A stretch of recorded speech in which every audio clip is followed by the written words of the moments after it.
Welcome everybody to this episode of Strong Perspective Podcast. I'm one of your hosts, Keith Armstrong, along with my other host, I spoke. and our third host will be in a minute. He got to straighten out his internet. He got to call him over and say, "Straighten your ass out." And that's what he's doing right now. But welcome to this week's podcast. We're going live on our YouTube channel. So if you're in your car somewhere, check us out on YouTube. We're going live on Facebook. We do that for our families, friends and families on Facebook. So if you want to get a chance to check us out, hear us talk, and do all that chitter chatter, you can do that. And then we go live on Instagram. So that's the thing. I want to see how we look on Instagram. One of these days, I'm just gonna have somebody check in and check it out for me, and let me know. Just trying to find every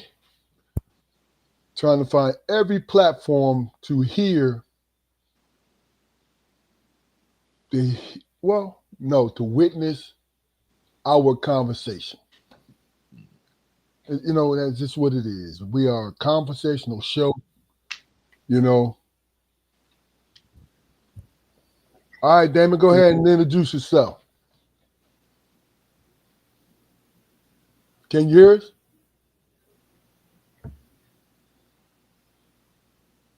Damon, let me tell you something about old people, man. No matter what the problem, look. No matter what. Are we live right now? Yeah, we live right now. Introduce yourself, brother. Hey, man, this is the brother who always have trouble with his internet. I told him you put in that call, man. You got to go slap that internet around. Like, get your Man, place. Yo, this is crazy, bro. so I ain't know shit about me though, man. let me ask y'all a question. Now that we I don't believe we're old, especially you, Jaquar. You're 8 years younger than me. But when people consider us old, when we have a problem, why do we look like we can't see? Because Damon, when you popped on there, you was like this, squinting like you was trying to read the paragraph or the answer.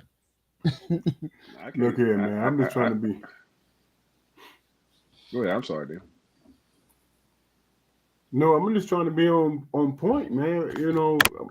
Not giving off the energy that I'm frustrated because my internet is like,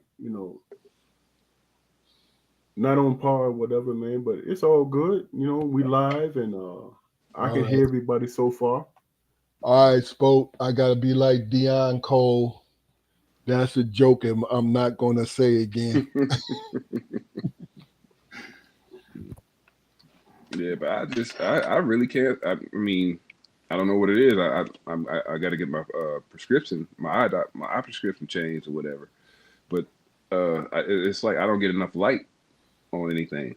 Things aren't bright enough for me to read, and they're too small. I'm like, man, Oh yeah. So do you have a reading prescription? Yeah. Okay.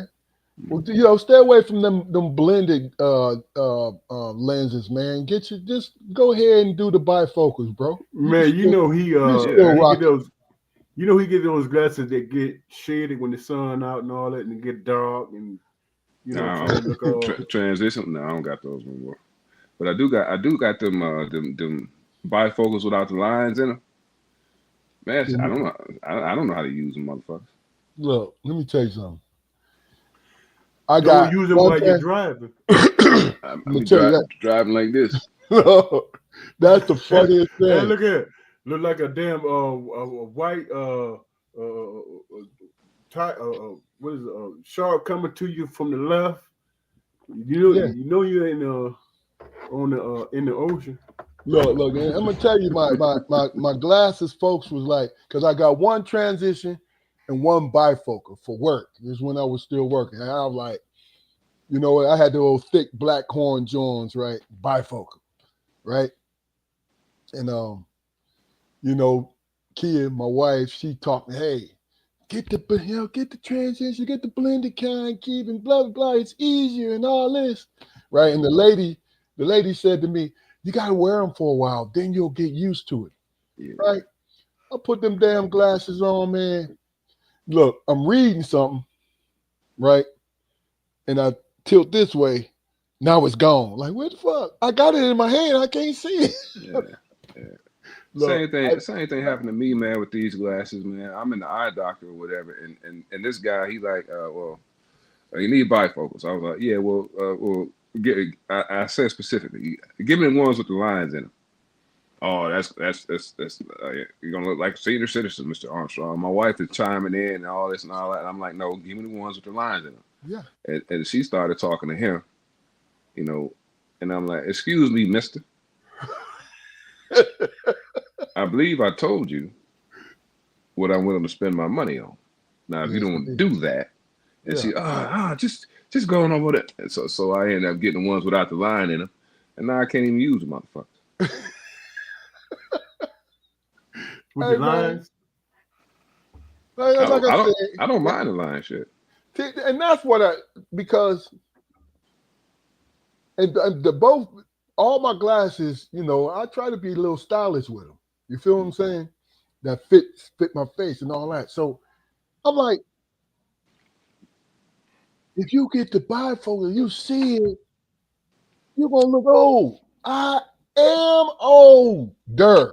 You know what I'm saying? Like, yo, I want to be able to read what the fuck I need to read. Yeah. You know what I'm saying? That's just how I feel, man. Look at it. When you drive down the damn street with the prescriptions and you like this, looking over the top of your glasses, that's a problem, bro. I got a problem. Hey, Spoke. And then when something come over the side of you like this. What the fuck? You can take your glasses off and not worry about that. You know what I'm saying? And here's the crazy thing. This is not an old person thing. Mm-mm. You know what I'm saying? That's what's so funny about it. It's like, if you're not used to it, if you own it on that type of time. OG Heater, what up, baby? Look at if you ain't I wear my prescriptions. Go ahead. I have my prescriptions on and I be driving. I just like looking over the top and I just throw them to the side and just go for the ride. What'd you say? I done became a good guesser before I was blind. I was amazing. I ain't gonna sideswipe nobody. No, when I say blind, I'm just talking about before I needed glasses, right? I was amazed. Do you hear me, though? So I got my glasses in my late 30s, early 40s. First pair of glasses, right? And I'm in the optometrist, and you know how they flick. Is it clear? Is this clear? Right? And I got to the one, my perfect zone. I was like, seriously, this is what I said. What? I said, did I lose that much that much vision? I was like, this is crazy. At least you didn't lie. They say, baby, you see the bottom line? Yeah, RMST. You, Mr. Armstrong. You got to be honest, man. You don't see that, sir. Come on now. And the motherfucker was like, it ain't about your pride, bro. The last one I had, the motherfucker was like 3 or 5. 3 or 5. 3 or 5. I'm like, slow down, motherfucker. Show me 3. Yeah. Okay, now show me 5. I don't like either one of them motherfuckers. What else you got? Hey, motherfucker had to pull out the other shit for me. He said most of the low line. Well, how about these? You bring out the big ass blocks and shit. Mr. Armstrong, man, that's pretty good, but just don't drive.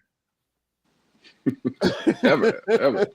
Hey man, I drive without my glasses because shit, anything bigger, anything smaller than a toddler, it don't stand a chance. I'm gonna wipe it the fuck out. Look, I think, and that's the crazy thing. That's the crazy thing about it is, I ask questions, and I think it has a lot to do with me being in law enforcement as long as I was, because I'm asking questions, man. I don't, you know what I mean? I ain't gonna be sitting there wondering some shit and walk out the door and run into a door. Hey, you know what I'm saying? You know, you get your prescriptions every 2-3 years, right? About 3 years ago. Every 2 years, bro, not 3. Well, the last 2 years, 2 years ago, my doctor say, "Hey man, bring you." When they told me, remind me with my joint to come in. He said, "Bring your readers from Sam's, man, when you come in." Cause I know you got them. Oh, shit. He said, "Bring those in so we can read and see what the prescription is. What you can see. That's not a prescription, but you know, you got those for a reason. You know." So I mean, look, like I said, this is not. It's surprising how clear, and then I was a little afraid, but also pat myself on the back because of the things I was able to accomplish. You know, as far as night driving and just dealing at night, period.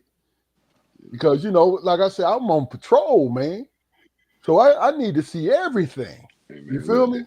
It's got to the place, man, where if it's at night and it's raining, hell, I just got to wait it out. Yeah. But then when I first like wore my glasses on duty, I said, man, what in the hell? How long ago? Why did I waste my time struggling and squinting? And what in the world, man? See, you can't do that to yourself, man. You can't do that to yourself. You know, pride cannot get in the way, man. You said you're supposed to get an eye exam every 2 years. No, you're supposed to get it every year. You're supposed to get a glasses every 2 years. Yeah. Shit, I don't get an eye exam until I'm ready to change glasses. Look here. My thing is this: if I can't make it out, it ain't meant for me to understand it. I'm like, okay. Did you see that? Yeah. You know what I'm saying? I act like I'm offended. Yeah, I saw it. Why you asking me? Because you looking over here. What'd you say? You're driving down the street, somebody say, look at that naked woman running down the street. Where? One driver dogging by the car. You don't see her? I don't see shit. Next thing you know, officer, he tried to run me off the road. He tried to run me off the road, officer, because I saw him on the edge of my glasses. and my whole glasses lit up because I saw the headlights. Man, please. I govern my life by daylight, bro. That's what it is. Look, I'm gonna tell you, and that's the thing where I got the right prescriptions and everything. I like driving. Y'all know I love being on the road, right? But if I can help it, the majority of my trip, and I think it comes with being older, is all daylight, dog. All daylight. Even though driving at night is the very best driving you can do, in my opinion. Because ain't nobody on the road. That's when the other people ain't on the road. That's what I'm talking about. That's the shit. Because you remember our dad, ladies and gentlemen, our dad used to get us all up about 3:00 in the morning, pitch dark. We'll load up the car and we'll drive down to Mississippi. You know what I'm saying? And that's how he always did it. He never Hey, left that in the was daytime. hey, that was your experience with our dad. My experience was this. You be talking to him, and you say something he ain't hear, he be like, hold on, man, for a minute. Now what you say? I said, Pop. He said, man, I can't hear without these motherfuckers either, man. So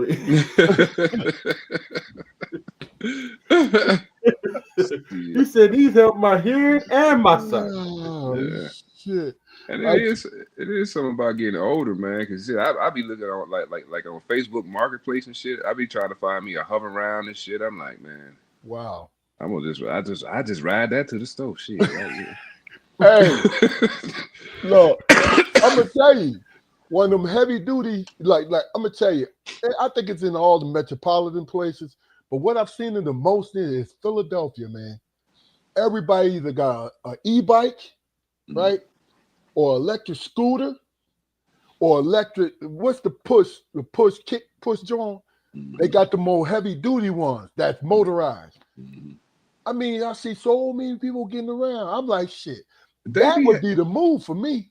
They be having them things on Facebook for like $50, man, but I don't believe it. No. That's a scam, bro. It's a scam. Because them things, seriously, a good one, a good e-bike is gonna cost you at least $900 to $1,500. You know what I'm saying? What was that, a Huffy? Hey, them joints be going like 60 miles an hour. You said a Huffy. Yeah. I don't know. You know, I ain't never learned to ride. I ain't never learned to ride no bike. Motherfucker. Oh, Motherfuckers you never can't learned believe how it. to. Yeah, you tried to teach me, motherfucker. What are you talking about? Did. Hey, Flu, I tried to teach him how to ride a bike. Y'all both did. And I stopped. You know why I stopped? Because he got so mad that he got drugged at me. He said, Keith, leave me alone. I was like, Man. come on, man, you can do it. I'm trying to be, supportive. You can do it. And the way he stared at me, I said, you know what, bro, I got you. Hey, man, look, the first time I fell, Keith, I said, hey, that's a part of the shit. The second time I fell, I kind of gave you the side eye. But the third time I fell, I said, Lord, this motherfucker trying to hurt me. You trying to hurt me. I can't help. Look, here you go. I can't help but take it personal, bro. You know what I'm Hey, saying? I remember, man. Now I hope Stacy on here with us tonight. He let me borrow his bike, and me and my boys racing down. I think it was. Oh man, yeah, I remember that. Anyway, I'm hauling ass, and I'm talking shit. Yeah. And I hit a car that was parked out too far from the damn curb, and I hit that motherfucker, right? I saw the goddamn earth gravitation movement. You know what I'm saying? I visualized the whole earth, atmosphere, whatever. Flip and fell on that motherfucker. People ran up to me and they said, man, you all right? I said, God damn, man. The gravitational pull to the earth is such and such and so and so. What you say, Flu?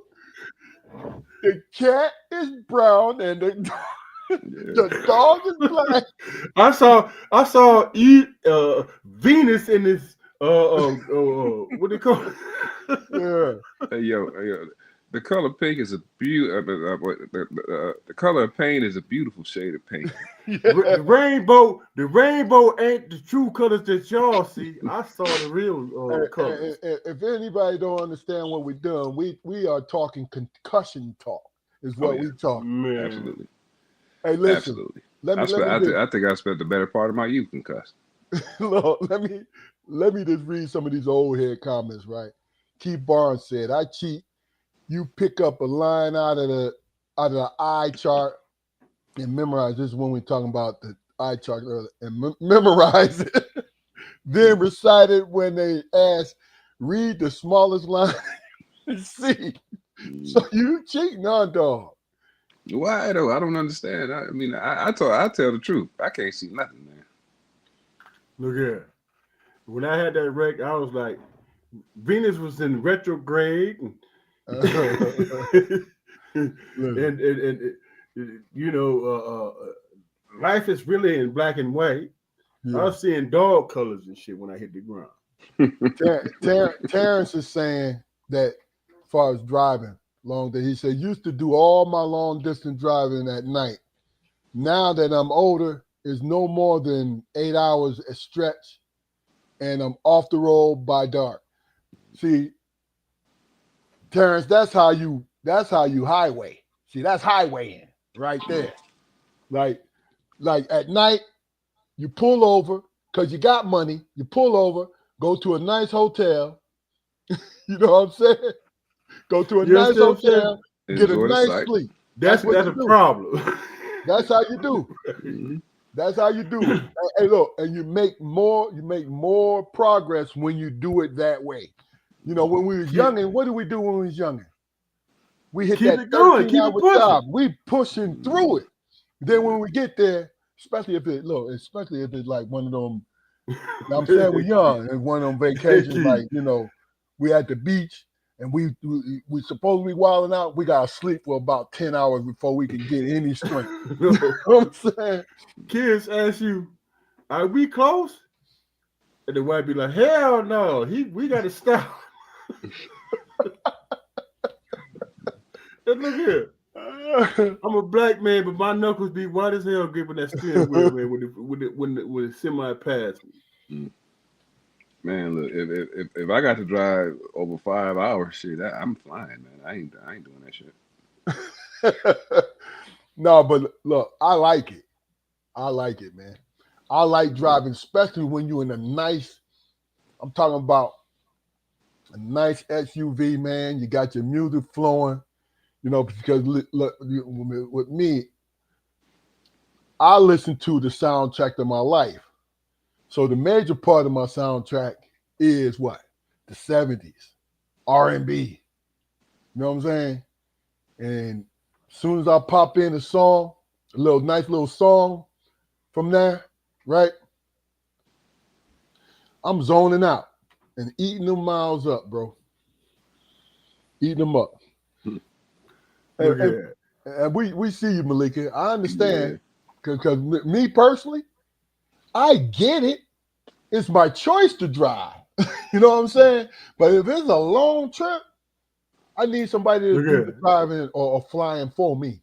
You know what I'm saying? If you a passenger, Yeah. if you a passenger and you get out the car and your legs ain't with you, they ain't driving correct, bro.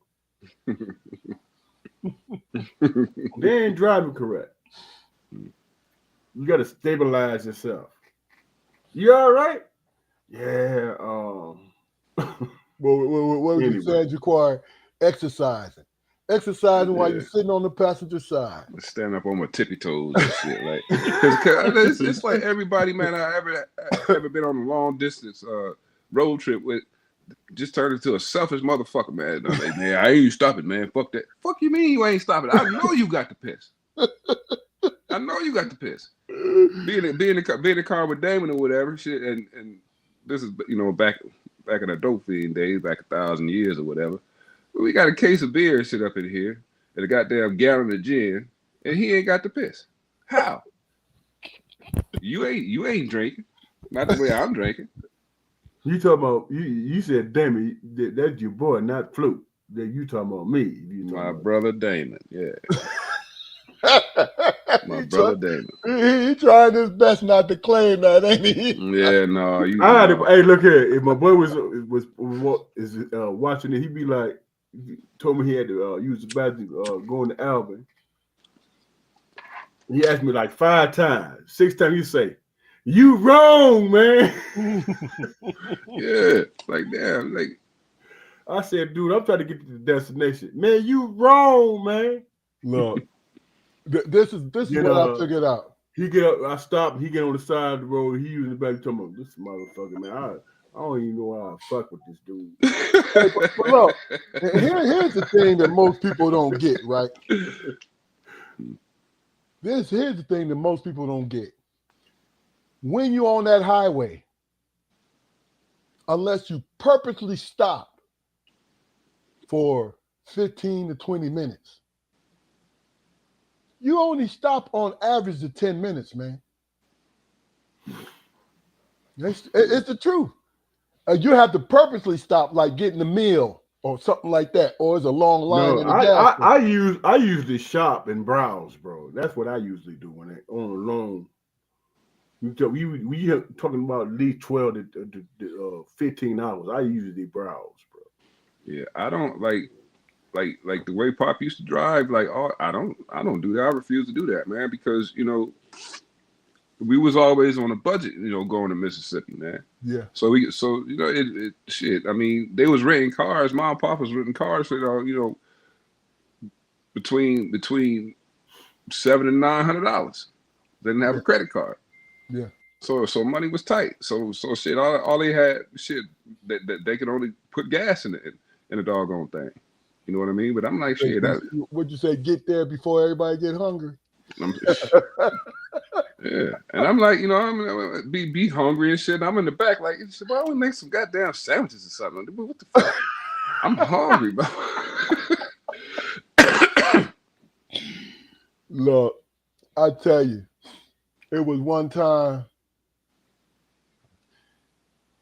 Now, if I depended on the Mississippi trips, on whether or not I love being on the road, I would hate the road, period. You feel what I'm saying? Because kids had no room to be comfortable on the road. Think about that. We had no say. The only time we got to stop, got to go to the bathroom when everybody in the car had to go and the driver he had veto power. Mm-hmm. You know what I'm saying? Because it's a 16-hour ride from Michigan and Mississippi. You know what I'm saying? And it's like, you see what Keith said. Mm-hmm. Look, different levels of different beverages. Really?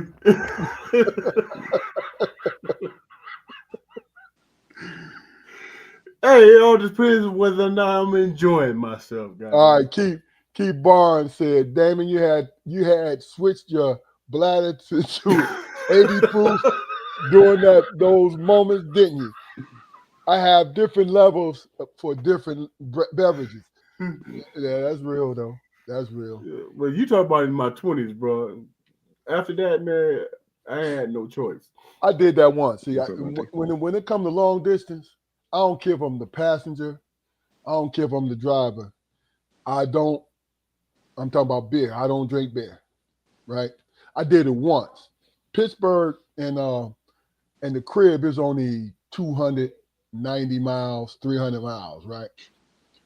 I did that shit once. Bought some damn Red Dog beer. Remember when that first came out, Ja'Cory? Because I know you do. Mm-hmm. Bought some Red Dog beer leaving Pittsburgh. I left Pittsburgh at just a 6-pack. I left Pittsburgh at maybe, it was late. I left Pittsburgh at 7 o'clock in the evening. It was spring. By the time I got to that second beer, I was oblivious of the road. I don't know if I was following the rules of the road. I don't know what the fuck was going on, but I was oblivious. And when I touched down at the crib, right, I said to myself, Keith, don't you ever pull no dumb shit like that again. You know what I'm saying? And now this ain't no disparagement on anybody who does it. Me personally, if I'm driving long distance, I need to be aware as much as possible. Everyone on the road needs to be aware, and we do not condone you understand, man? Lives are in jeopardy, bro. Look, we do not condone drinking and driving. Ladies and gentlemen, we were wrong in our 20s, but we was reckless in every aspect. So that's just to let you know that we're just speaking on it because you know what? God blessed us to be here. To grow, yeah, and that's move it. on. Learn and learn from mistakes. Yes, sir. All getting over the littlest things. Now, you ain't see that damn gravel over there, man, that's partly in the road. You ran over that, man. Mm-hmm. Like, rumble I'm gonna tell y'all strips and shit. I'm gonna tell y'all the difference between both my brothers.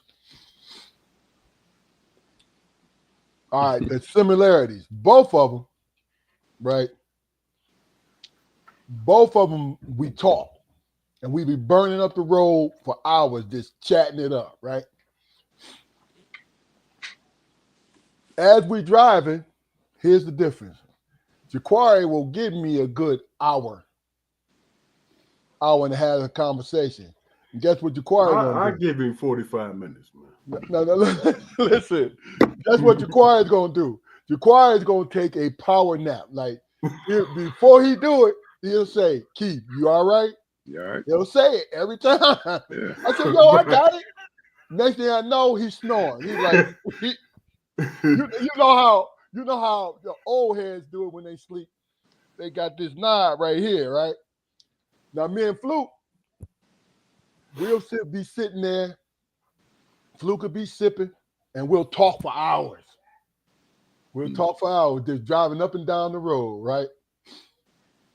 Now, say you know how on the road they got the little indentions on the side to let you know that you over too far. The rumble strips. Yeah. Now, Jaquari, he'll wake up out of dead sleep and say, "Hey man, do you need to pull this motherfucker over?" He'll say it just like that. On But point. see, No if there's Oh, boy. this is the thing. This is the thing. This is the thing. Okay, how old was I when I started driving? Yeah, you was an old head. I was 28 years old. Yeah. Okay, second question. If it made y'all so mad that I was a designated passenger, why y'all ain't never teach me how to drive? Now, he should have taught you how to drive. I wasn't mad about it. I wasn't mad about it. Oh man, y'all. I can't give you No, no. hell no. I wasn't mad about it. I'm going to tell you, Fluke was mad at you one time. One fucking time I know he was mad at you. When y'all was coming down and I told y'all how to come down from Michigan to get to North Carolina. It took us 27 hours to get to And y'all followed our dad's advice. And I said, no, go this way. Right?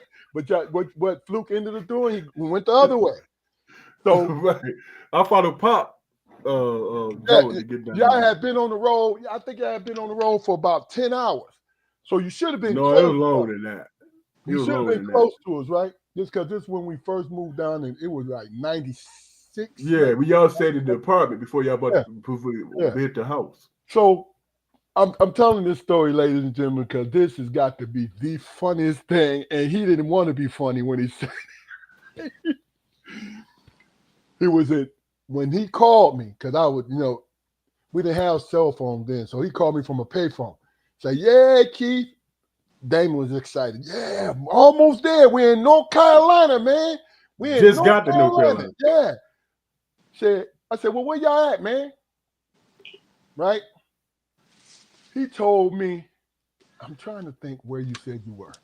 We was at the from I don't know if it's Tennessee or Kentucky. We was right at the tip. Yeah. Because y'all went the other way. East.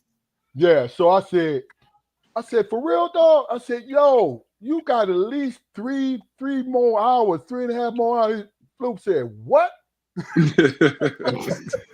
Okay. I got in the car. Get your ass up, man. Here's the funny thing about it. This one was so funny. So when they finally got there, so we were sitting around, we was in the townhouse then. So we sitting in front of the townhouse, we laughing and joking. And so Fluke had this transparent moment, right? He said, Keith, Jaquari sitting right there. He said, Keith, when you told me how long I had, he said, I was cool up in there, right? But then I got in the car and I was driving. He said, I felt so bad. I said, why you feel bad? He said, I was so mad at Jaquari. Look, bro. That's why I brought up. That's why I brought up what I brought up, because you gonna fill me with beer and liquor until I fall into a stupor and shit, and expect me to and keep you coming. Look, Hey, look, I was cool because I was talking to a brother. Look here. I was Oh, talking to a brother, man, who was half sleep, half awake. He was giving me like little short comments or questions I was asking, all that stuff. Because I was feeling good about myself. Because I was like, I done drove about 6 hours and shit. I'm like, we get to North Carolina. I'm like, oh, we good. And then I stopped. And I keep saying, I stopped. And I say, hey, bro, this is where we at. He was like, man, you about 5 hours up. I said, Smoke, get your ass up. I'm tired of being by myself.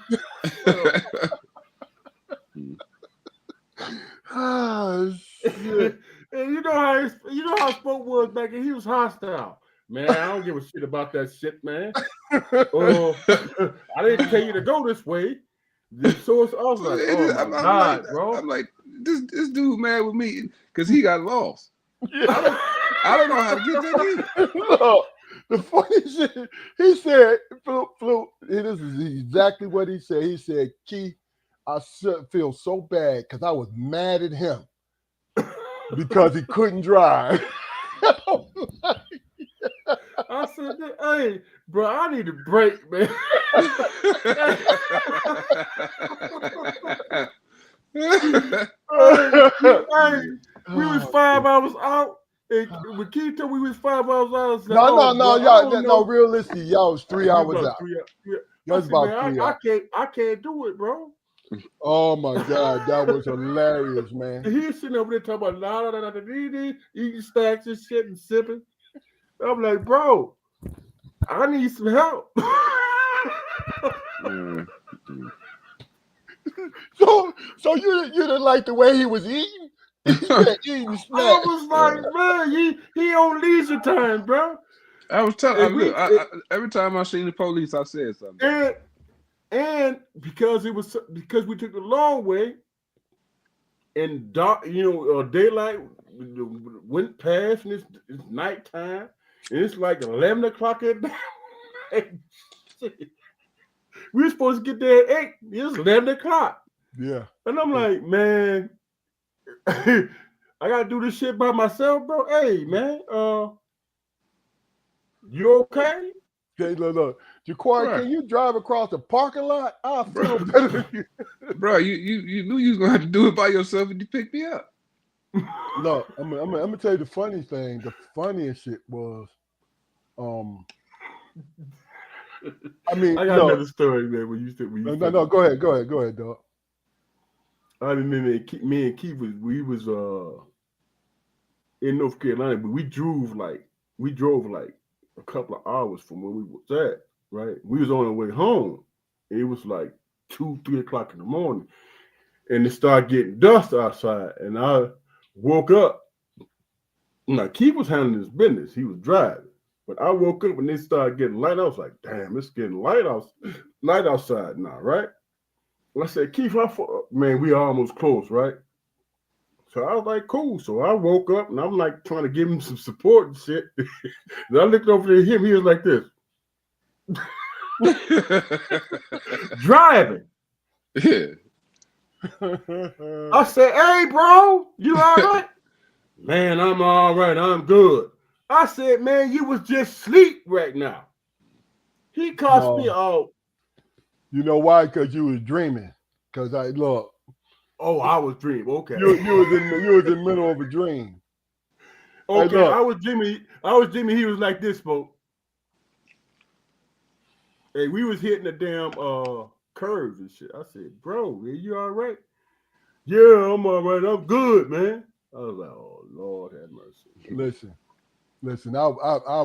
Hey, Keith, tell him about the time we was in Pittsburgh, though, bro.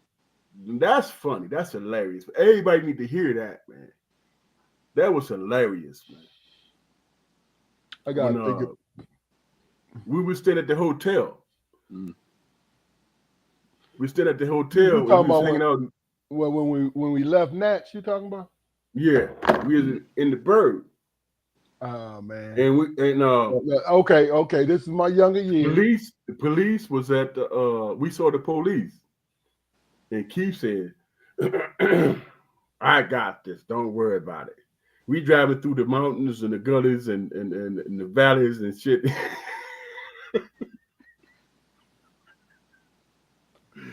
And this brother was driving. I was like, "Hey, Keith, man, you all right?" "Yeah, I'm okay." "You was all right, but you was scared." Now, if we was on like flat plane, you'd have been straight. You'd have been all right. I'm gonna tell you, fear sobers you, bro. It really does. Yeah. It really does.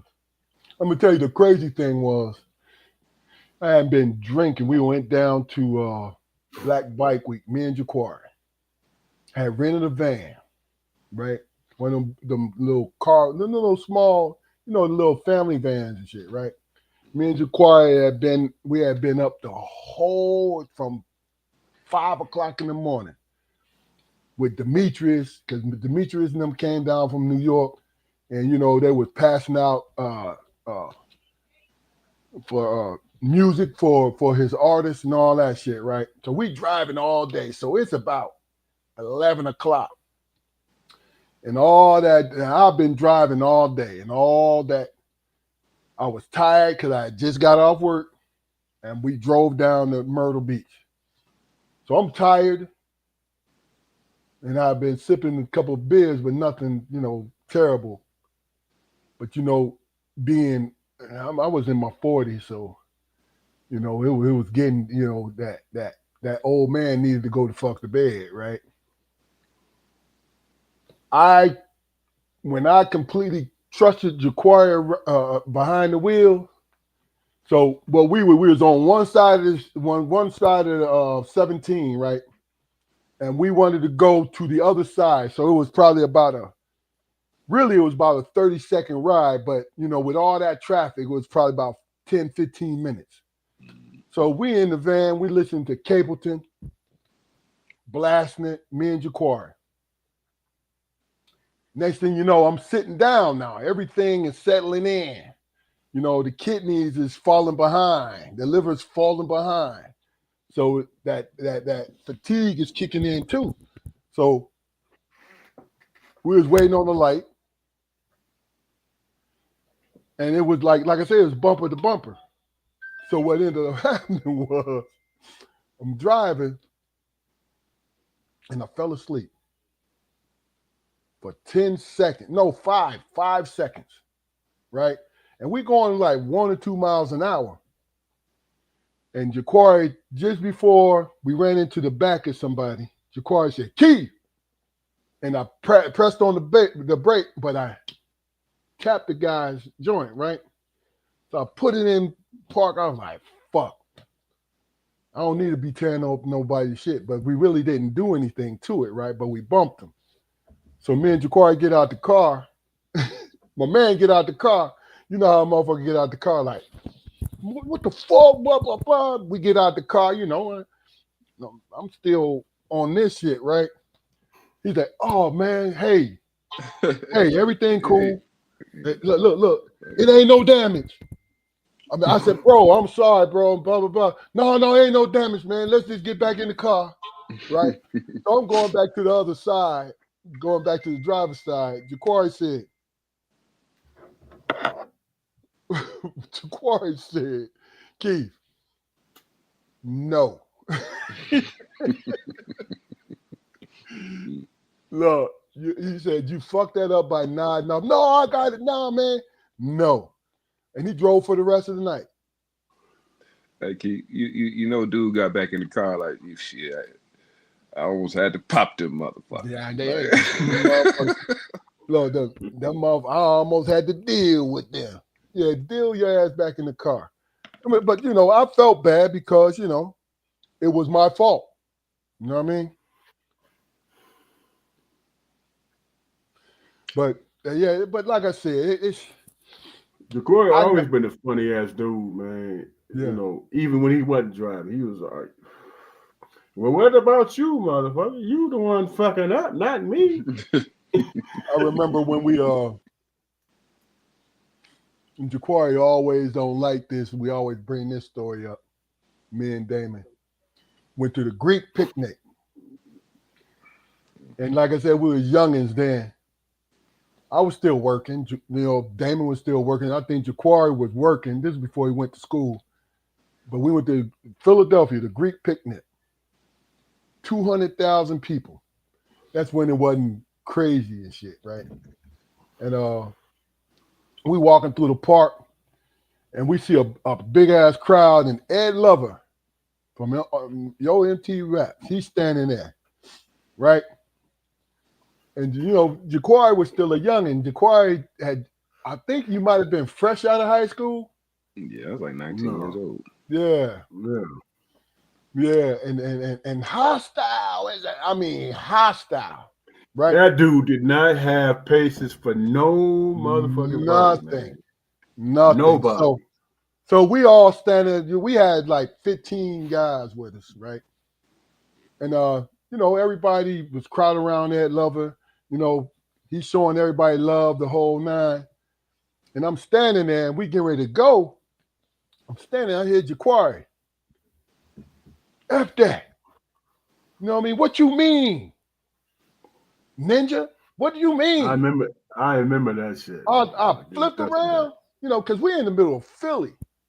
You know what I'm saying? We're in Fairmount Park. We're in Philly. So, Philadelphia cats, they don't mess around. You know what I'm saying? So this is why I'm on high alert. Like, yo, what? Right? And I walk up to him like, yo, what's going on? Right? And I looked at Ed, and I looked at Jaquari. I said, man, calm down, what's up? Bro. Right? And I said, well, Jaquari, what'd he say? That's exactly, we standing there. And Ed, look, he said, man, I just wanted to introduce him to my son. I said, Jaquari, if you don't bring your drunk ass. I said, hey, bro, man, calm the fuck down. I was an Ed Lover fan, man. I'm still an Ed Lover fan. I ain't do that shit, man. I don't know what y'all talking about, bro. Man, everybody said, Corey, calm down, man. You don't remember that shit. We calmed you down. The only time that I was feeling some kind of way at the Greek picnic is when we was walking through that field. And the dude in front of us, now he was blasted on, he was drunk as I don't know what, but he passed out and fell and everything, and somebody said I hit him or something. I remember that.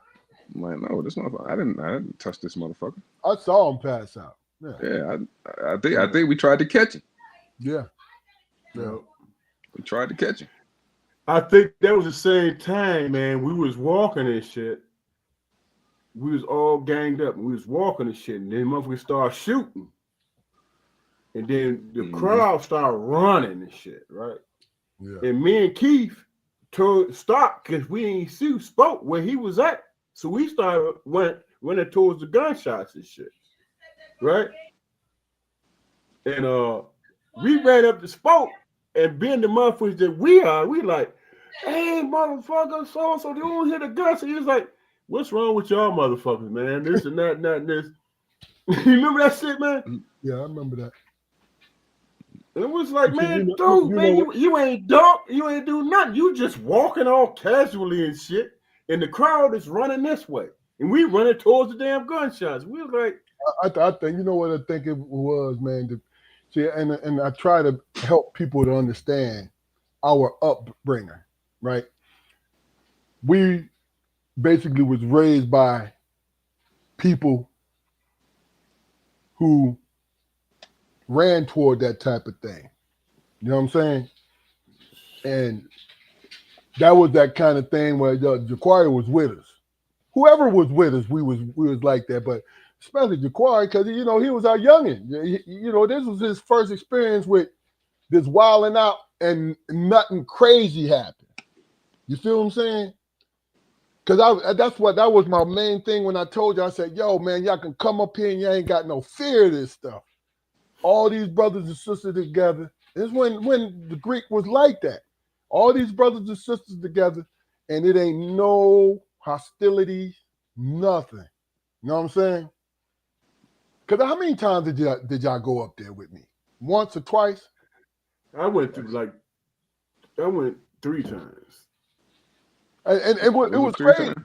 I think it But was I'm three gonna tell you times. the crazy thing is it did not compare to Murder Beach though, did it? Memorial Day weekend. They didn't even come No. close to comparing to that, did it? Because that's another 200,000 people where if they was pumping love in the air, you know what I'm saying? If we was being, everybody was speaking and all of that. Now, It was a hell of an yeah, experience, man. For yeah. real, I loved it. I know that we was walking, we was all ganged up, and we was walking, and they had the motherfuckers on air. They was talking. They was like, "Here come Big Dog and his boys and That shit," was our, and that was our pit people. That was you our pit know, and people, man. That was Grand Hank and Wiz. Yeah, I went to school with those guys. yeah, and they made it sound like we was like ganged up like a motherfucker and shit.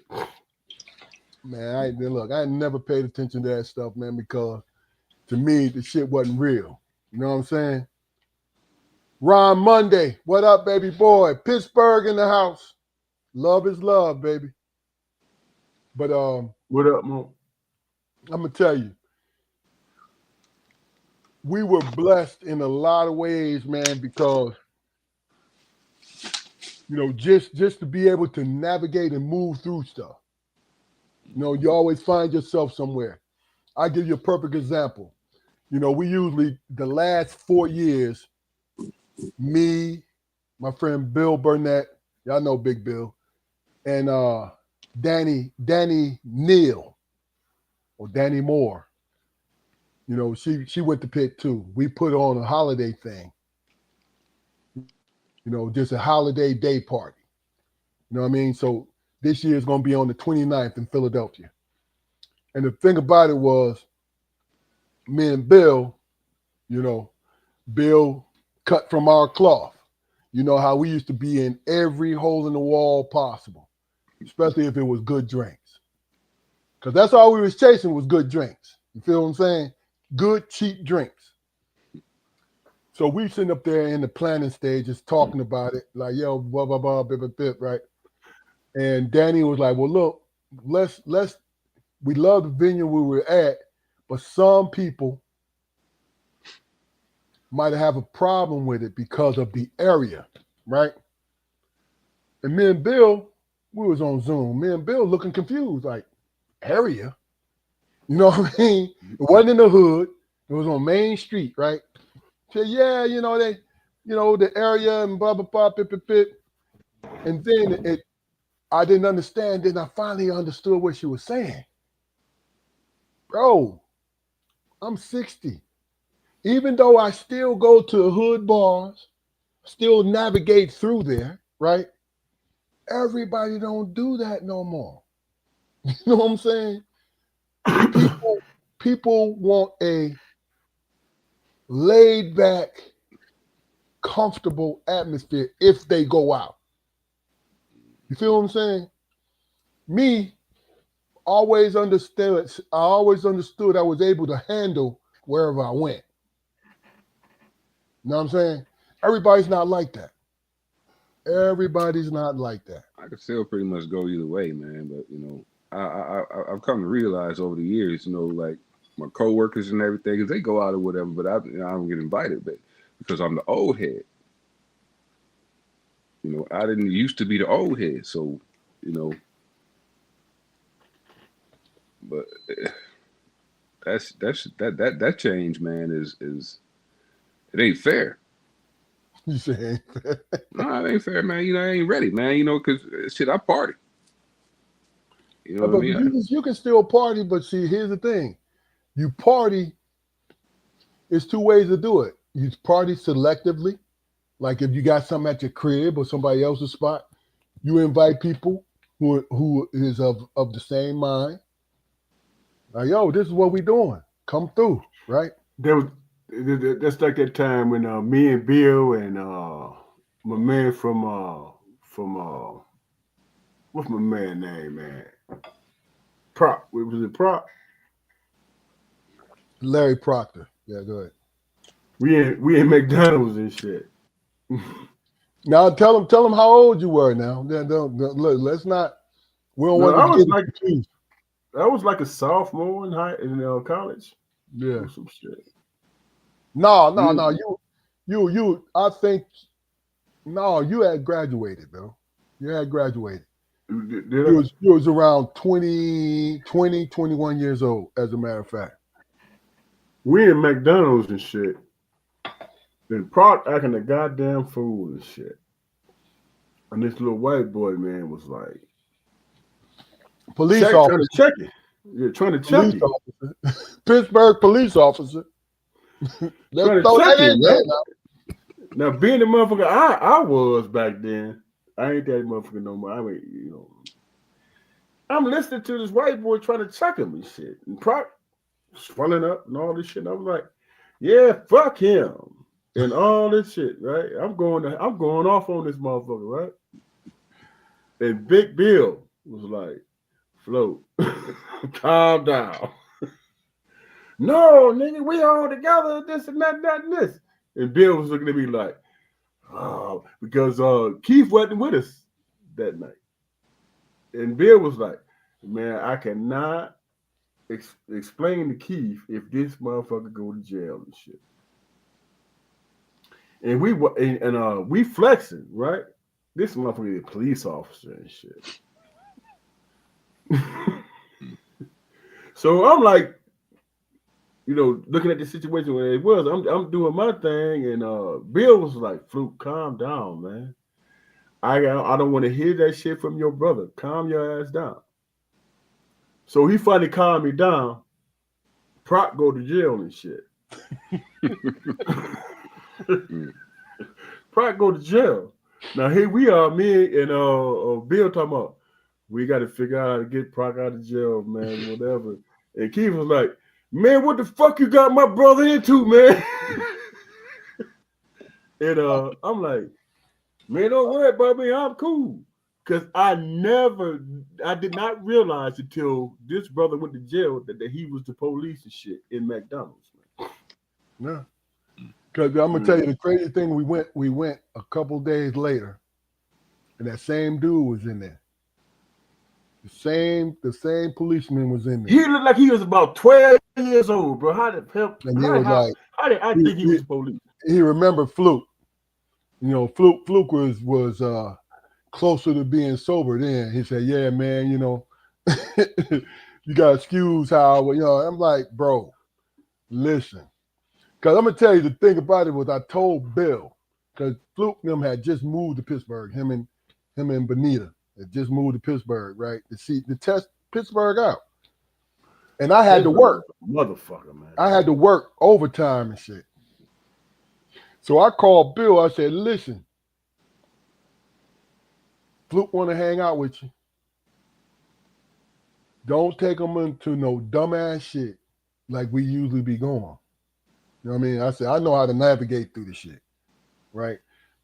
He said, all right, man, well, look, we'll just hang on campus.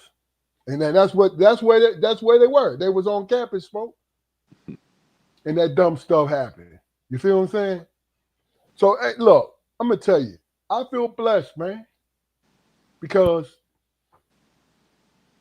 I've always been an even-tempered dude, but I've done some dumb shit. How about that? You know what I mean? Hey, look here. That time we was at Nats and Meach got into it with that one cat. All right, whoa. No, we're not gonna give them everything, man. We're not gonna give them everything. Well, you know how I was. I know that. I know that. I was flat.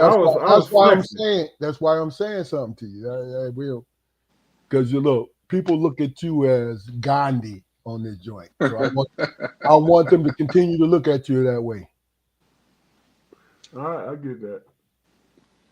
I get it. But I want to say both my brothers, especially with their crew, they was always the wild card with their crew. You know what I'm saying? Really? Oh shit. Okay. But Because I mean, I find it hard to believe, man, that every story y'all tell about me, man, is some kind of irrational shit, man. That's not. I don't think Man, that's you was true. an angry dude, man. no. You know I'm what it still, was, Jaquan? I'm still angry, but I mean, No. What it was, Jaquan, was immaturity. That's No, all. he was no. I you know what? He wasn't immature. He was no nonsense. That's what he was, man. No Yeah, nonsense. but that's about maturity. You know what I mean? Because think about I want y'all both to think of this, and you don't have to answer this thoroughly, but think about this. This is a rhetorical question. How many times had I had to like pull y'all to the side and reel you back in before you do something violent? well, hey, This is my point. Because sometimes you got to listen to the more rational mind to it. You know what I'm saying? Because we done got in some stuff, just being young, we done got in some stuff that you can't be helped. You know what I'm saying? But you know how I always, like when the three of us were together and some of our friends, I was always in old head mode, big brother mode. You feel what I'm saying? So I would say, hey, if you want to slap this motherfucker, slap him. But don't sit up here and argue with him all day. You feel what I'm saying? Because what I did was give you a choice. And what I ended up doing every time was making the right choice for us. You know what I'm saying? Yeah, like that time we was in Philly, and my man came up to us talking shit, and I'm like, I was ready to rush this motherfucker. He was like, "No, hold on, Float." And this boy was behind us and shit, locked and Who is loaded. that the Greek? Yeah. No. Now that's one you can tell because that's a cautionary tale. For real. You know what I mean? Yeah, he come up talking shit. I'm like, man, fuck this nigga. He was Because like, hey man, I'm gonna tell you pay just to fill attention, it in. nigga. We had just left Ed Lover now. And we was walking across this big ass field right before they started shooting. Remember that? And little young boy from New York, he advertised, I'm from New York, blah, blah, blah. Y'all let me know, he talking to me. Y'all let me know y'all need backup because I'm here and da da da. And he showed me his hammer, right? Now, he showed me his hammer because he wanted me to be like, oh man, no. I've seen guns before. You know what I'm saying? I've seen guns before. And this, that, and the other. So we started chopping it up. I started chopping it up with him. Like, yo, man, you coming from where? He telling you, we going back and forth. Yeah, man, I had to pull on a couple of motherfuckers already. I was like, for real, man. I said, man, don't kill nobody out here, man. We having too much fun, blah, blah, blah. We on it like that, right? And then this is when we had 15 dudes. So everybody finally caught up with us. And he said, yeah, my man behind y'all. Just so happened to say, my man behind y'all, little Puerto Rican cat. You remember that shit? Little Puerto Rican cat. And this dude got a hammer on him. He got his hand on it. So he's waiting for this shit to pop off. Right? And I'm understanding this. No, how it went down was when he was talking to you. I was like, man, fuck this nigga, man. Excuse my language. I was like, man, fuck him. He was like, Float. Calm down, pay attention, nigga. And that's when he introduced us to his boy behind us and shit. They was following us, man. I know. But you know why they was following us? For both reasons. To be able to pull off on them. But look, we was walking through there because we had 15 dudes with us. And the cats was with us. They was football players and just regular guys. You know what I'm saying? But unintentionally flexing. We was flowing through because we was all friends. You know what I'm saying? And that's what they was gravitating to. So my man made him he this is why I didn't invite him to walk with us. Yeah, think about this shit. Like this motherfucker looking for a reason. So we were standing there because we had to wait for some other dudes, right? And we were standing there. Him and his boy walked on. Then you think about it, 2 or 3 minutes later, what happened? He was Everybody's busting at somebody. That was busting at somebody. Mm. You know what I'm saying? And you know, that ain't nothing but divine intervention, man. But you know, the thing about it is when you are raised to pay attention to every fucking thing, even when it becomes obsessive, and the fact that y'all always trusted my judgment when I say something, that you at least consider it. You know what I'm saying? That's when we didn't have to carry no hot rocks. You feel what I'm saying? Because my man was standing close to me. He was standing close to us, so he wouldn't have been able to do nothing. But his man would have came through and cleaned up everything. You know what I'm saying? They went up being our dogs though. Mm-hmm. You know what I'm saying? They would whoever stepped to us or came near us, they was like on them. But I hate the fact that they ended up being murderers, though, man. That shit was crazy. All right, well, let me ask y'all a question, man. Because we done sit up there and shot the shit for an hour, which I've enjoyed.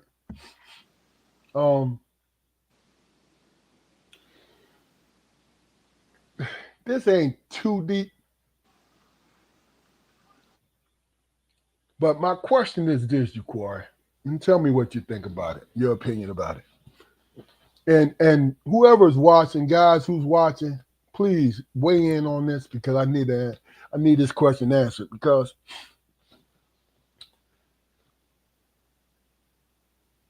when you know the truth about something, you can feel it, right? And you experience it every day. As far as you being a human being, right? You see, just in your world, you see just about that what's said about you as a person, a community, is opposite of how you live, right? Why do we believe what's been told or said about us more than believe what's in front of our eyes? Because for me, man, simply put, man, you've got to believe it to a degree because it exists. Now, whether or not me as an individual indulge in it, that's what what I put stock in. Okay. No matter how small the section of society that does fit that stereotype or whatever, it exists. It exists, but it exists in all communities. But that's my point. It's not the fact that it doesn't exist, but it is the description of the whole. And the majority of us believe it. This is from my world now. There's no proof that it is or not. But from my world, the majority of us want to believe the worst. And I've always wondered why. Is it because it's always through our entertainment, through our daily news, through our books, through everything? Is it always presented to us? So what's that saying? If you tell a lie long enough, you know what I'm saying? It becomes the truth in other people's eyes. Yeah, people have to have a reason for things, man. When bad shit happens, we have to have a reason for it. Even if we have to fabricate it. How you being retired law enforcement and everything. Let me ask you, man, how reliable is an eyeball witness? They are reliable up to 3/4 of it, because what I found is different angles to the truth on how you see things. So if I see it from the side, somebody see it from the front, somebody see it from the back, they see the crime taking place, but they see different versions of how the crime took place. Right. You see what I'm saying? Right. I mean, so I mean, as truthful as truthful as a witness, is and tries to be, it's not the totality of the truth. But see, that's why they call it an investigation, though. If you want to bring the law enforcement thing into But it, isn't it? But you isn't it? investigate it. But isn't it circumstantial though, man? You speaking in broad terms. Of course. This is why you I'm saying. investigate it, man. Yeah, see, circumstantial has a lot to do with you see some truth into it, right? But you don't have the complete proof of it. So what do? You investigate.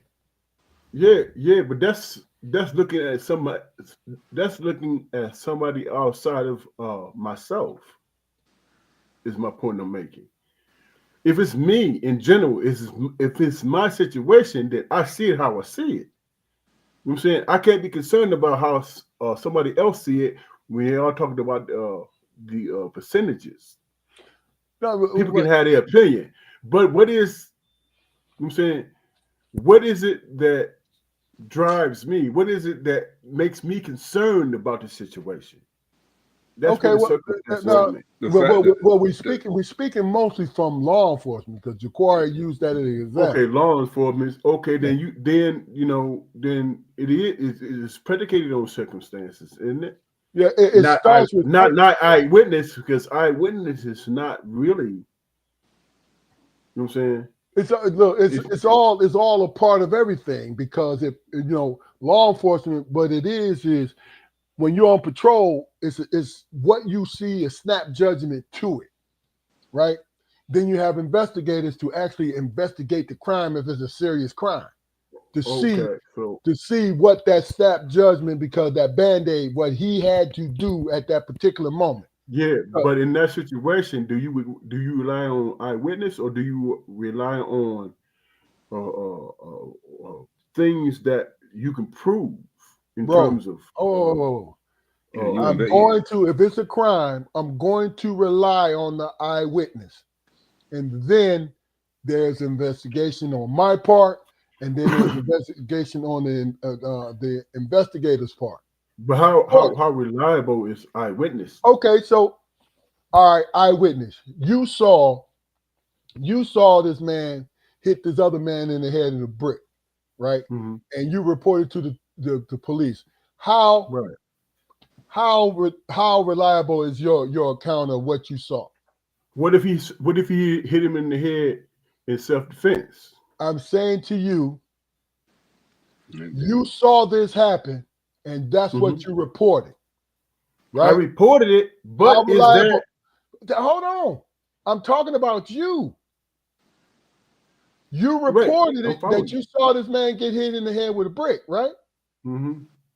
Now, the officer reacts of what you say, and also there's a partial investigation on my part, because I'm the responding officer. So I need to question everybody there and understand the circumstances, but the crime still happened as far as this person getting hit in the head with a brick.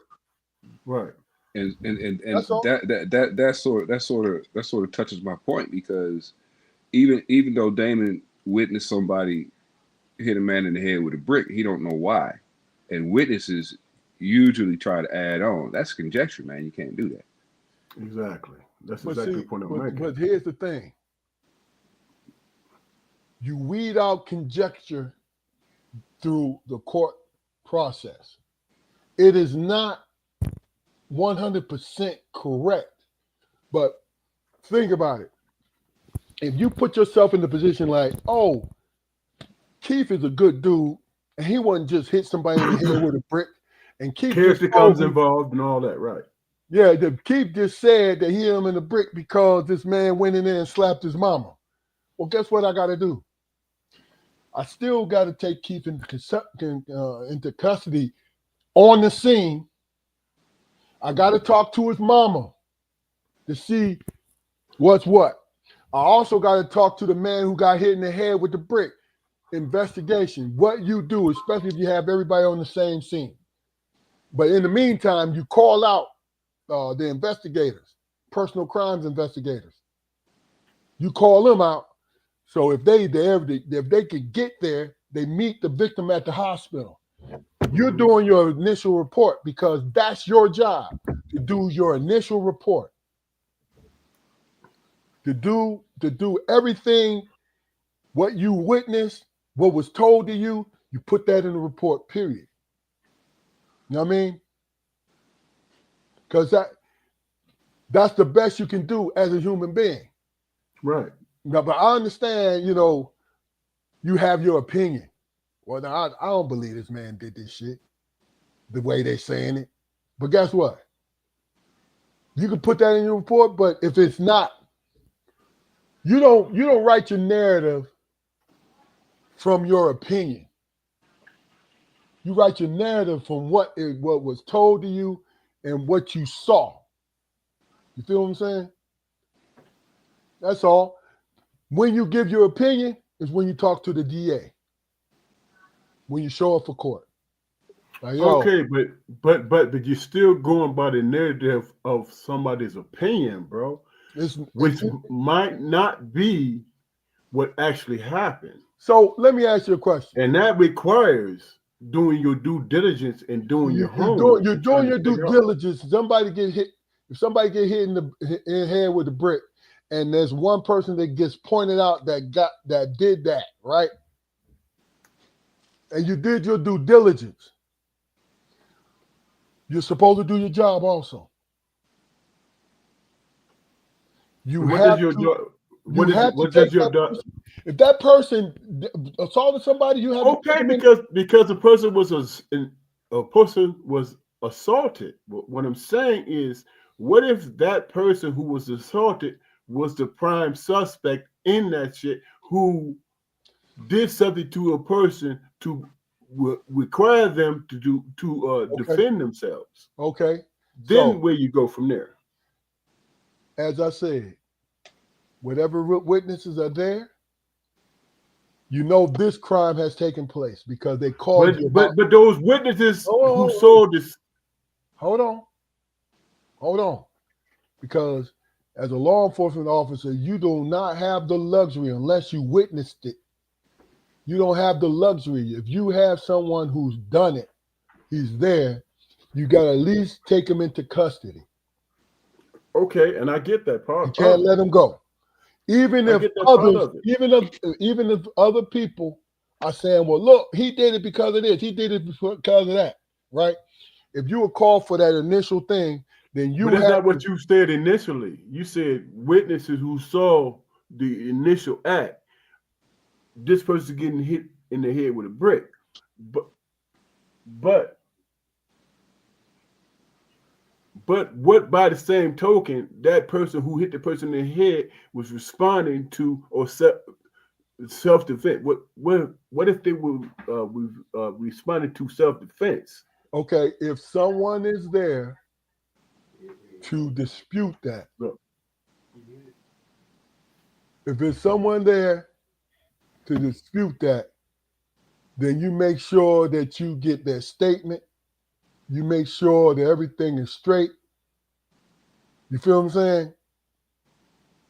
And you do your due diligence to be as thorough as possible. I mean, that's pretty much it, to be honest with you. And I mean, it's not it, but I'm saying to you is you follow your procedure to make sure that everyone else is serviced. No? Yeah, I mean, if you watch, true crime shows and everything, they always say that an investigation was pieced together. So I mean, yeah. This is how it is, man. Look, it's not like one of my favorite shows, Law and Order. You know what I'm saying? Or Law and Order Criminal Intent. They need to bring that back. My point is, a lot of times what you need to do, especially say if I am the primary officer there, I'm talking to the victim. If the suspect is there, I'm talking to the suspect. I'm taking notes. I'm doing all these different things. But then I got the other officers that responded What they do is they go and take everyone's statement. And the smartest thing to do with those officers is have them, the witnesses, write a statement out as quickly as possible. You see what I'm saying? Because when it's fresh, you get more of the truth than anything. You see what I'm saying? Because most people don't understand. Well, they understand, but they don't want to, in my opinion. There is a process. Now, what's fucked up is everybody can't afford a lawyer with the charisma to see through the bullshit and have the relationships with the DA and everyone who's going to understand where, when they're talking about their client, where they're coming from. But when it's ground zero, the responding officer has to be reactionary, understanding why he's there, and if he's able to talk to everybody, to talk to everyone. You know what I'm saying?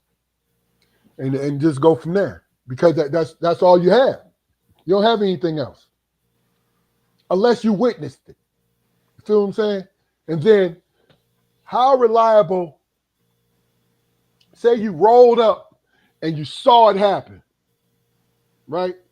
You can only depend on what you saw, because you wasn't there from the very beginning, and you wasn't from there. And that's the point I was trying to make to you, Damon.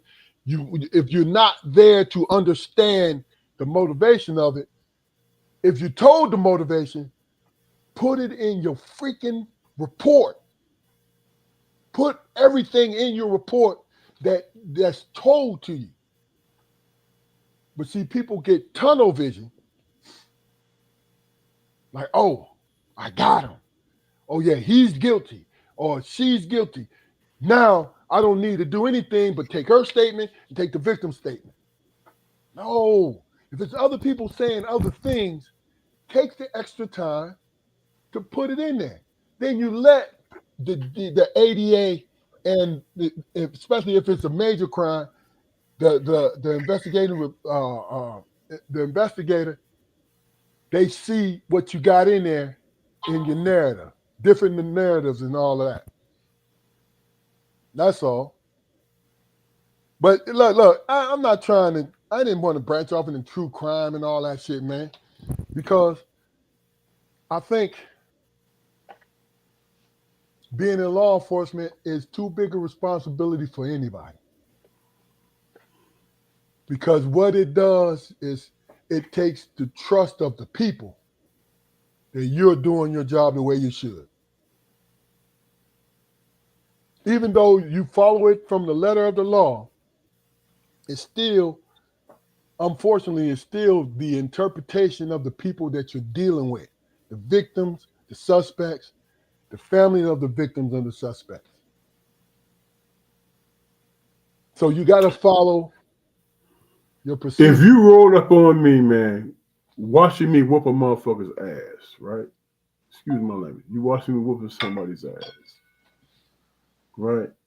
And you handcuff me, and you say, I see you assaulting this person, so you're gonna go to jail, and I'm gonna build a case against you because of what I saw when I rolled up.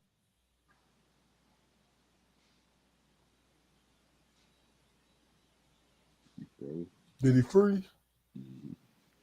If he didn't, he's doing a hell of a job. The conclusion that that's not the case. Didn't I was simply defending myself. Okay. So let me ask you this, bro. Are you required to do your due diligence? Okay, so what is my due diligence? So I'm a human you on this. Hold on. How are you humoring me, man? If you don't know the question, I need you to answer the question so I can answer you. You assuming that you know what point I'm making, bro. And the point I'm making is not what you're trying to me right now is you're not letting me answer the question because I've answered every question that you I asked. think you did because you've been explaining for the last 15, 20 minutes. I think you answered the question, but and in you answering the question, that's just human nature. That's just what it is. You visualize yourself and saying this is the situation. And I'm simply saying, what if that's not the case?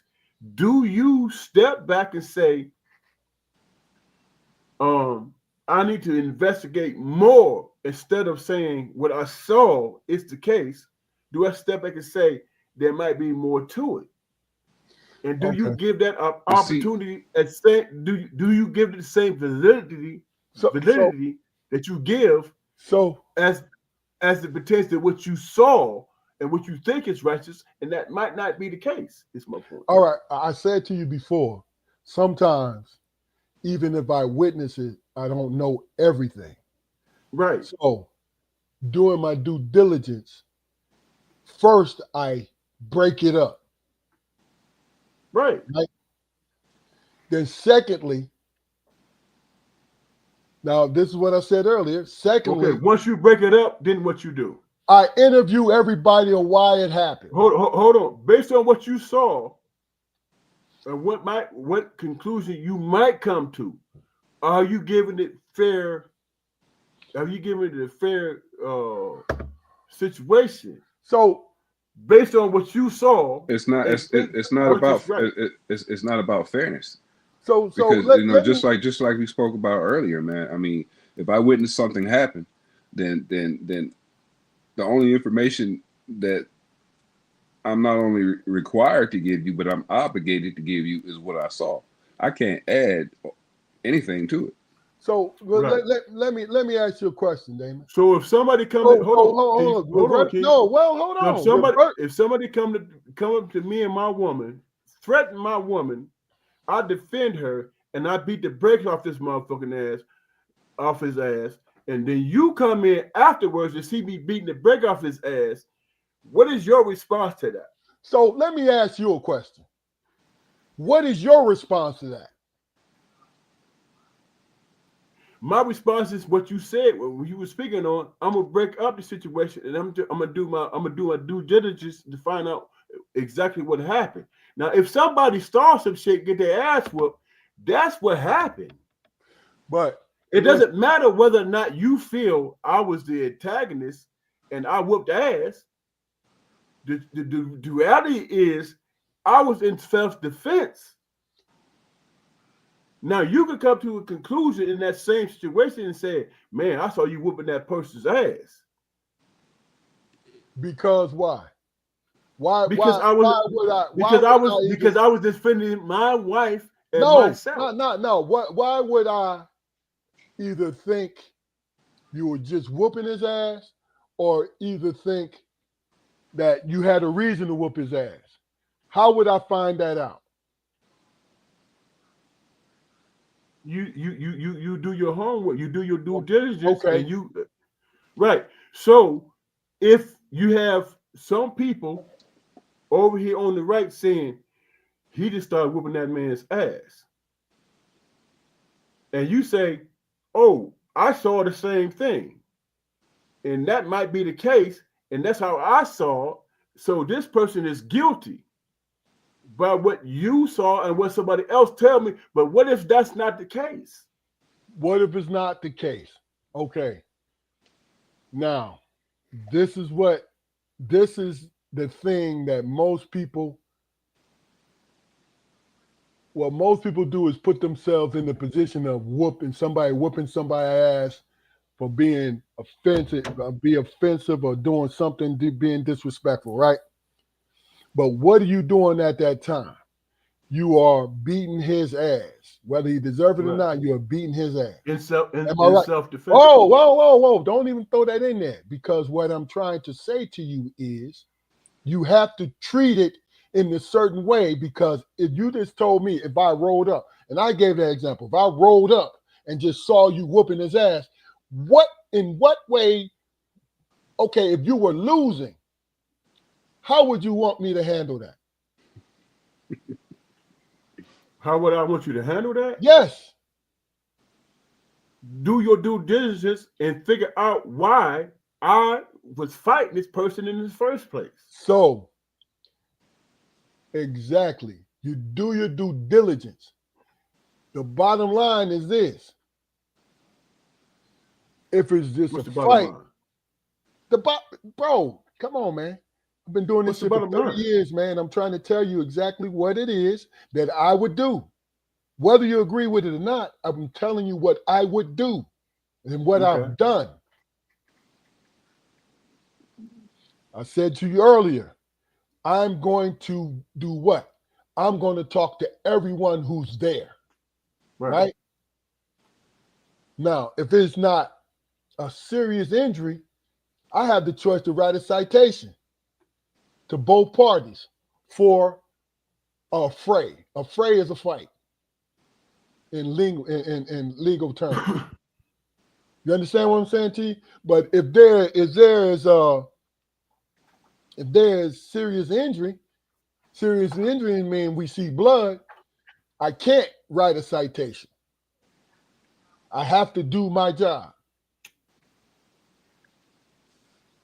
And the bottom line is this. If I get enough people to say that it was a mutual fight, then y'all both going to jail. Now, if I get somebody to say that tells me, the majority of people tell me, and look, this is not exact science, and it's fucking not right. It's just what I am giving to do in that moment. You understand what I'm saying to you? So your conclusion is, if you see blood and shit, right?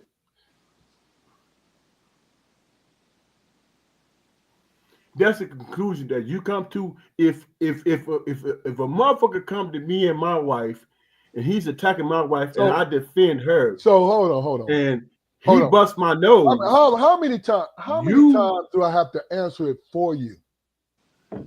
Well, until I understand what you're saying, bro. You're not understanding, because what you're doing, you continue to ask the same exact question.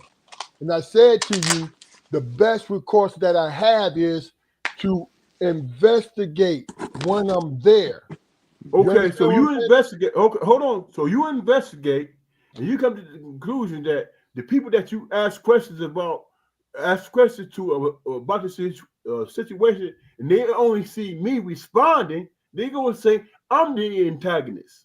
Okay. There is no there as law enforcement official, Damon. There is no leeway with the law, man. Now if he arrives on scene and sees you assault a person, he has got to deal with you as a law enforcement official. Everything else to be straightened out, you know, in the once you're under control, everything is straightened out, and I put get that. everything. You can only everything I hear in the report. Okay. And so then when it's all said and hold on. So when it's all said and done, and you come to the conclusion through investigation that I wasn't the antagonist, and I was just responding by a threat towards me, then what the hell you gonna say towards me, because you was just doing your job? So hold on. Based on what you said. First of all, you are nitpicking through the whole situation. I told you exactly what I would do.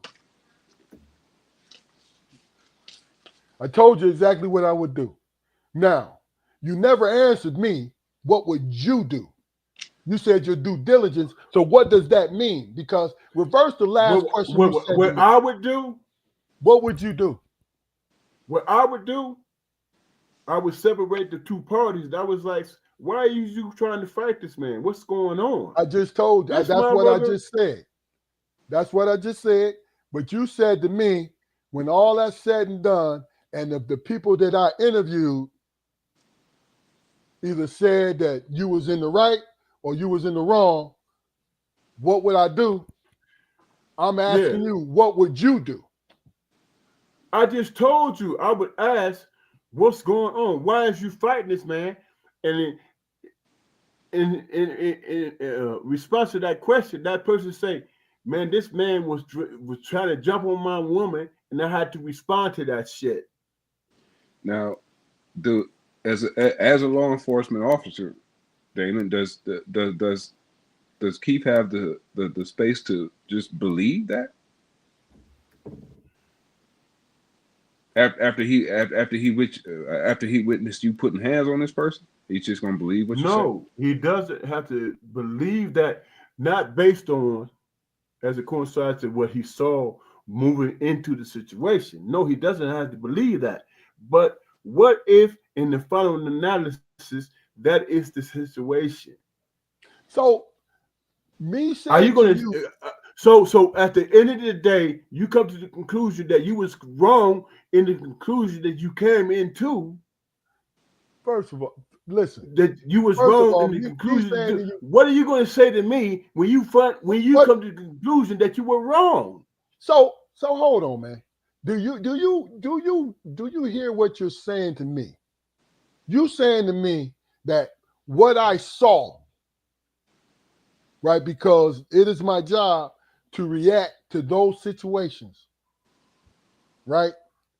And Right. then when you go to court, it may be proven that it wasn't the case, right? I reacted to what I saw. Now, Right. I said to you that I would do my due diligence to, first of all, would separate you, and then I would interview everyone. This is what I'm gonna do. Now, you telling me that the fact that I'm doing this, that it's not enough, because that's basically what you're saying. But then I asked you if you do it. Now I asked you if you, what would you do? You saying you repeat the same thing I just said. I don't understand what exactly are you looking for when it comes from me, but you would say and do the same thing that I just said. So I think the your difference judgment. is, So is your judgment predicated on the fact that I'm winning, bro?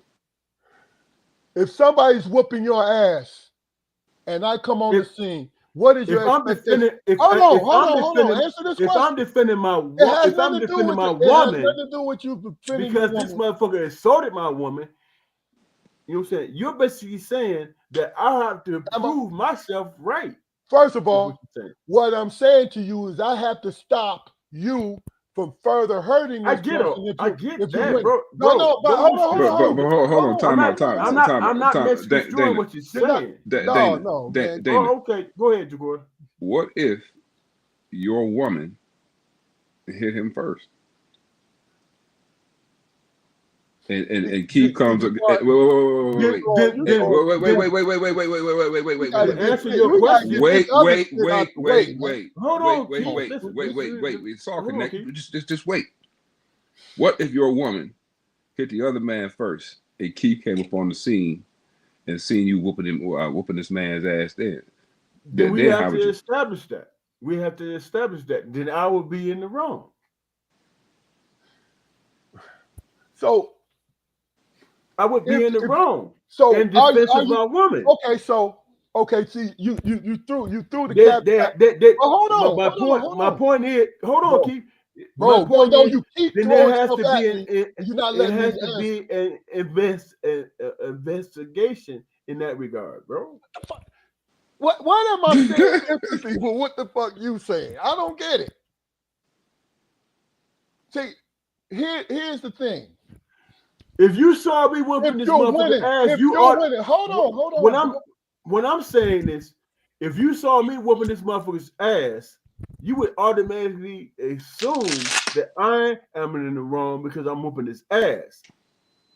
It is against the law to beat somebody down, and if I'm seeing that initially, guess what I'm going to do? I'm not going to watch my woman. I'm going to react to it. Okay. And then I'm going to investigate. I'm just simply saying, I would be wrong. In my own personal experience and my own personal self, I would be wrong whether my woman is right or wrong to watch this man put his hands on my woman. I would be wrong. All right. I get that. Hold on, man. But there has to be an investigation in that regard, bro. Is what I'm saying. So let me ask you a question. Instead of you coming in the situation, hold watching me whoop this motherfucker ass and say, you're bringing it up again. You want to know why? Because I answered that for you. And I continue to answer it for you. Bro, you can say you answered that for me based on your. You are repeating back to me what I said to you, brother. No, what I'm doing is I'm responding to you. I'm not repeating anything. Okay, so you didn't. No, hold on. I'm not saying anybody.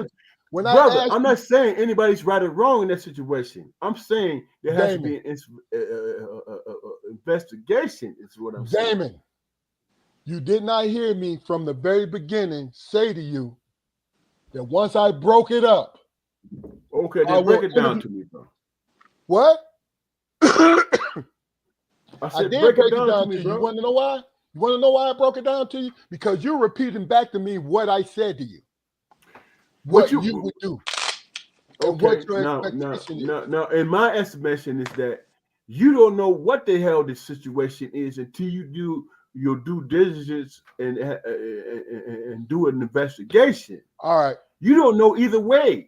All right, dog. You just simply saying, all right. I see this man assaulting a man, and that's what it is. And you don't even have any idea why I'm assaulting the man.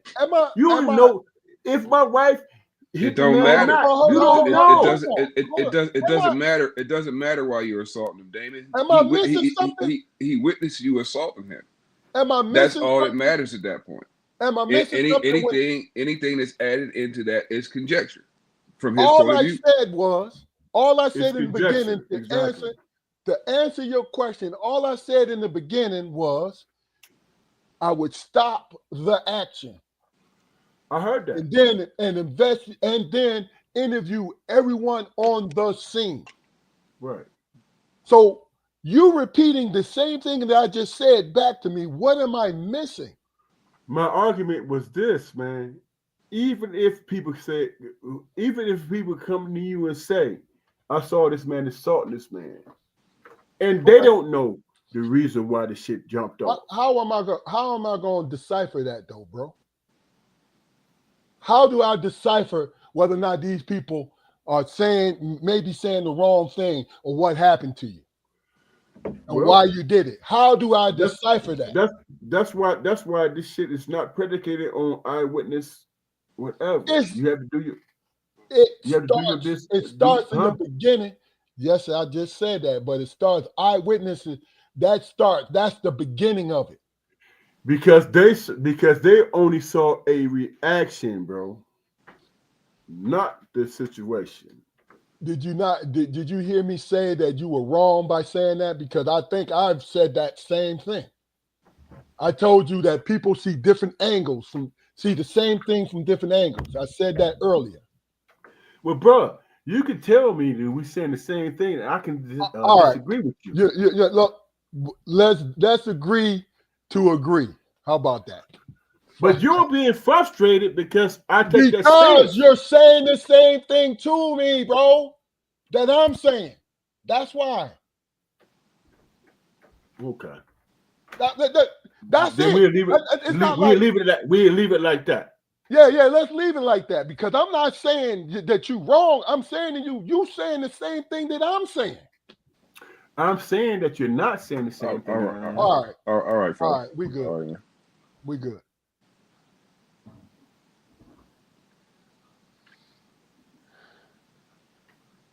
It has been a stimulating conversation. I'm interested in understanding where Jaquari coming from because bro, Jaquari told you, and you ain't want to listen to him. That's not the situation, bro. That's not even what it is.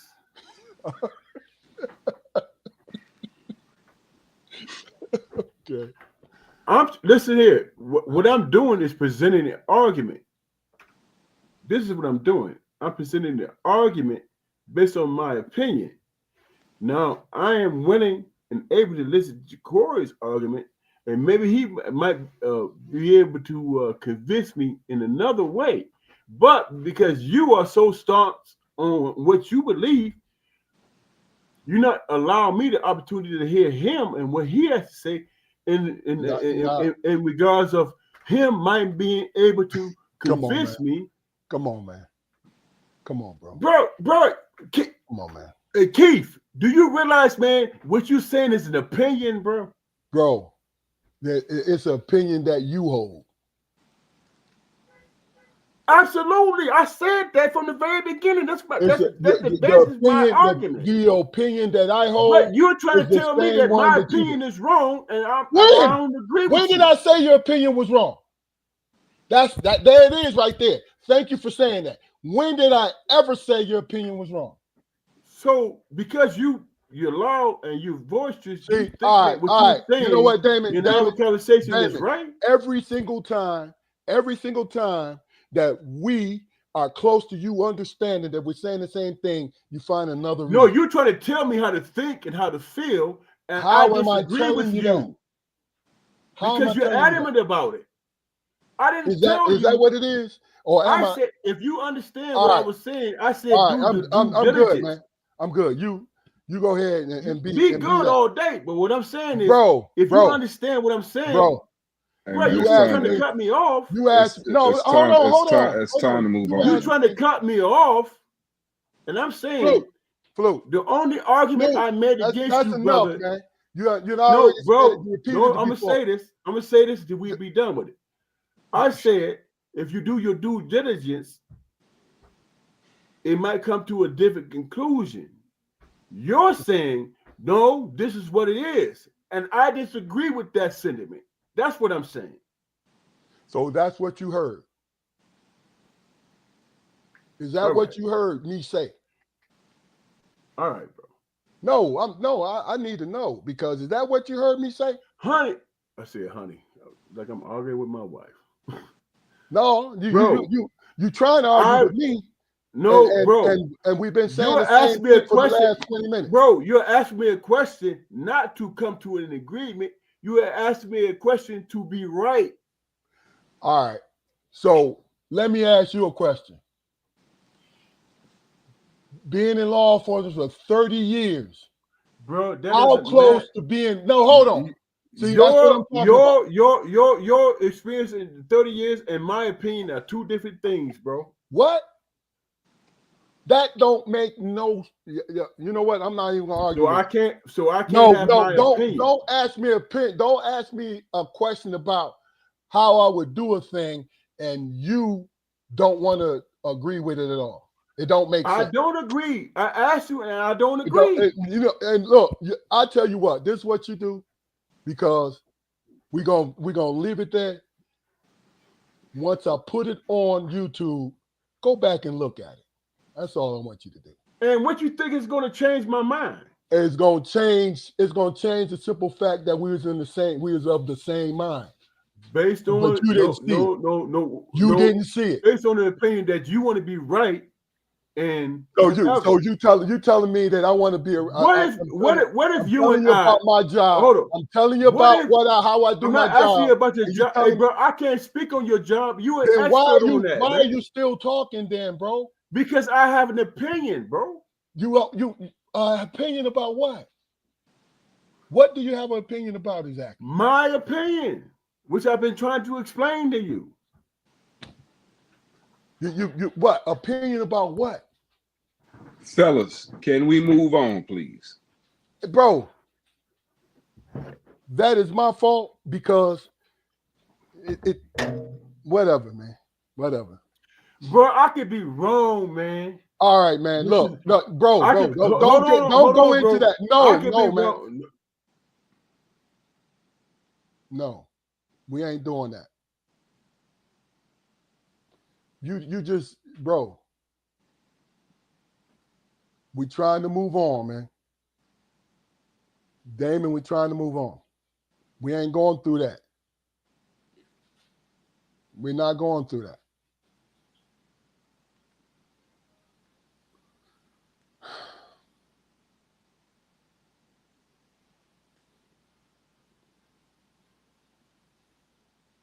Okay. Look, ladies and gentlemen, we are here every Friday at 7:30 We live on Facebook.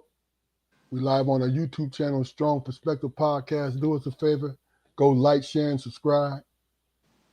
Go like, share, and subscribe. Build our numbers up so you can have fun listening to the last half an hour of what we was listening to. And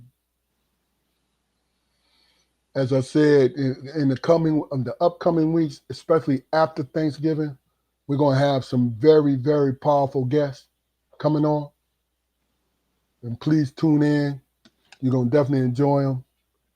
You're definitely going to enjoy their stories of their life.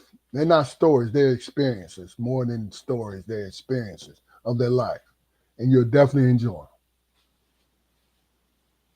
them. As we go on, this is a Strong Perspective Podcast. Any last words for the evening? Peace. Everybody enjoy the rest of your weekend. It's all love. Any last words, Damon? No, I'm good, bro. Everything good, man. I'm all right. Okay. This is Strong Perspective Podcast. Y'all have a wonderful weekend, wonderful night. Peace.